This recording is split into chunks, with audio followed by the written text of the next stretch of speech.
قال اللہ تبارک و تعالی فی الکتاب المجید فاسألوا اہل الذکر ان کنتم لا تعلمون، اگر نہیں جانتے تو اہل ذکر سے سوال کرو۔ عزیزان گرامی،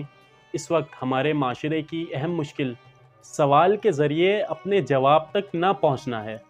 اور ادھر ادھر کے خرافات کے ذریعے علماء یہاں تک کہ ائمہ معصومین علیہم السلام سے متعلق خود ساختہ عقیدہ ایجاد کر لینا ہے، جبکہ اسلام نے سوال کی بہت اہمیت بیان کی ہے اور فرمایا ہے کہ اگر تمہیں علم نہیں ہے،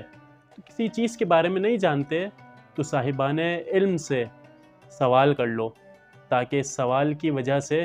تمہارے دل میں جو شکوک موجود ہیں، جو شک موجود ہے، وہ دور ہو جائے۔ چونکہ یہ بھی حقیقت ہے کہ شبہ یا سوال کے ہوتے ہوئے ہرگز انسان مطمئن ہو کر عبادت نہیں کر سکتا، اور نہ ہی صحیح